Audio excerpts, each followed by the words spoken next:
تو بہتر یہی ہے کہ انسان کو اگر عمرہ کرنا ہے تو وہ طائف چلا جائے. مسجد عائشہ کو لوگوں نے ایک جو ٹرینڈ بنا لیا ہے، یہ مناسب نہیں ہے.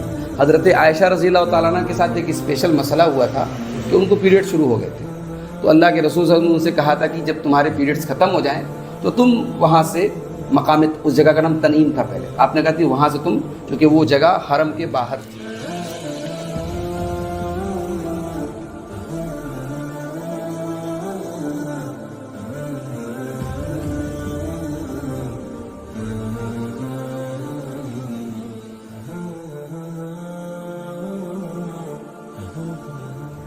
السلام علیکم ناظرین، امید ہے آپ سب خیریت سے ہوں گے. اللہ پاک آپ کو یہ خوش رکھے، آباد رکھے. میں راشد الطاف ٹریول کا اونر آج آپ لوگ کے ساتھ ایک بہت ہی مشہور شخصیت سے ملوانے کے لیے آیا ہوں جو کسی تعارف کی محتاج نہیں ہے الحمدللہ، جن کی شہرت پورے بر اعظم میں، پورے بر صغیر میں پھیلی ہوئی ہے. جی ہاں، میں بات کر رہا ہوں ڈاکٹر عبدالغفار صاحب کی، جو بنارس سے یہاں تشریف لائے ہیں.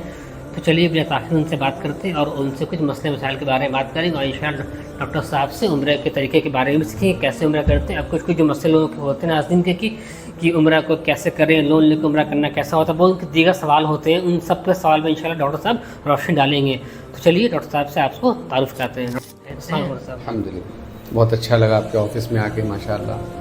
ہم یہ جانتے تھے بھی بنارس میں اور آس پاس میں آپ کا کام ہے، لیکن پٹنہ کا آفس دیکھ کے بہت اچھا لگا. اللہ مزید آپ کے ذریعے حج و عمرہ کی جو خدمت آپ انجام دے رہے ہیں اور لوگ آپ کے پلیٹ فارم کے ذریعے ان مقدس مقامات کی زیارت کر رہے ہیں، اللہ اس میں مزید برکت دے اور آپ کی سروسز میں اور بہتری آئے ہماری. پہلا یہ کہ اکثر لوگ جو مسجد عائشہ جا کے وہاں سے احرام مان کے آتے ہیں، تو اس کی کیا حدیث ہے، یہ جائز ہے؟ دیکھو، اس میں دو مسئلہ ہے. ایک مسئلہ تو یہ ہے کہ انسان عمرہ کے لیے گیا ہے، جی، ایک سفر اس نے کیا انڈیا سے یا اپنے ملک سے عمرہ کر لیا. جی اب اس میں ایک سوال یہ پیدا ہوتا ہے کہ کیا اسی سفر میں وہ ایک سے زیادہ عمرہ کر سکتا ہے؟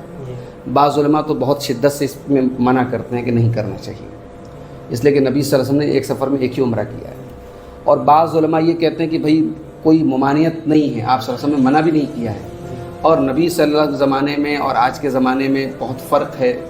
آج ایک انسان کا آسان نہیں ہے اتنا لمبا سفر کر کے دوبارہ عمرہ کے لیے جانا. تو اگر ایک انسان گیا ہے اور اس کے بعد کافی ٹائم بھی ہے، تو اگر وہ ایک سے زیادہ کرنا چاہے تو کر سکتا ہے. اور یہی بات ہم کو زیادہ میں نے سعودی عرب کے بھی بعض علماء اور مشائخ سے ملاقات کی تھی، تو انہوں نے کہا کہ نہیں، اس مسئلے میں بہت سختی نہیں کرنا چاہیے، اگر کوئی کرنا چاہے تو کر سکتا ہے. اب اگر کوئی کرنا چاہے تو وہ کہاں سے مسئلہ ہے؟ تو اس میں اکثریت جو ہمارے یہاں کی کیا ہے کہ وہ مسجد عائشہ جاتی ہے، چونکہ وہاں پورا انتظام بھی رہتا ہے نہانے وغیرہ کا اور پورا احرام باندھنے کا انتظام ہے، وہیں سے لوگ اپنا احرام باندھ کے آتے ہیں. کیا وہ میقات ہے؟ وہ میقات نہیں ہے، میقات نہیں. ایکچولی ہے کیا کہ آپ جب حرم کے اندر آ گئے اور اب آپ کو دوبارہ احرام باندھنا ہے، تو شرط یہ ہے کہ آپ کو حرم کے باہر جانا ہے. جی، تو مسجد عائشہ میں آپ گئے ہوں گے تو دیکھے ہوں گے کہ وہاں اس کا ایک پورشن حرم کے باہر ہے، ایک پورشن حرم کے اندر ہے. تو حرم کے باہر والے پورشن میں آپ جا کر کے وہاں سے نیت کر کے آپ اندر آ گئے تو گویا کہ آپ نے احرام باندھ لیا. یہ جائز تو ہے، مگر افضل کیا ہے کہ احرام جب بھی باندھا جائے تو کسی میقات سے باندھا جائے، اور نیئرسٹ میقات جو ہے وہ طائف کی ہے. تو بہتر کرنا ہے تو وہ طائف چلا جائے. مسجد عائشہ کو لوگوں نے ایک جو ٹرینڈ بنا لیا ہے، یہ مناسب نہیں ہے. حضرت عائشہ رضی اللہ تعالیٰ عنہ کے ساتھ ایک اسپیشل مسئلہ ہوا تھا کہ ان کو پیریڈ شروع ہو گئے تھے. تو اللہ کے رسول صلی اللہ علیہ وسلم نے ان سے کہا تھا کہ جب تمہارے پیریڈز ختم ہو جائیں تو تم وہاں سے مقام، اس جگہ کا نام تنعیم تھا پہلے، آپ نے کہا کہ وہاں سے تم، کیونکہ وہ جگہ حرم کے باہر تھی، تو آپ نے کہا کہ وہاں سے تم احرام باندھ کے آ جاؤ. تو لوگوں نے اس کو ایک جو ہے ٹرینڈ بنا لیا. تو یہ مناسب نہیں ہے. بہتر اور کوشش یہی کرنی چاہیے کہ انسان میقات تک جائے اور میقات سے احرام باندھ کر کے آئے.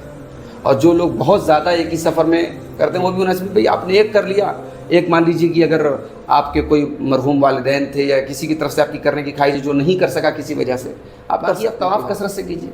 تو عمرہ بدل جو آپ جو بتائیں، جی آدمی کر سکتا ہے کسی کے لیے، اپنا پہلے عمرہ کر لیا پھر اپنے کسی کر سکتا ہے عمرہ بدل کر سکتے ہیں اس کے اندر.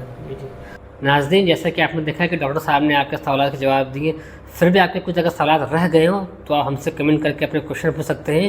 اور عمرے کے تعلق سے کوئی بھی آپ کو جانکاری چاہیے تو انشاءاللہ ہم یہاں پہ اویلیبل ہیں. اپنی آفس الطاف ٹریول جو پٹنہ، بنارس، مختلف جگہوں پہ اویلیبل ہے. آپ ہمارے دیے گئے نمبرس کو کانٹیکٹ کریں، انشاءاللہ ہم سے عمرے کی بکنگ بھی کر سکتے ہیں. الحمدللہ ہم آپ کو سکون اور عافیت سے اور سب سے اہم چیز کتاب و سنت کی روشنی میں آپ کو عمرہ کرائیں گے. السلام علیکم.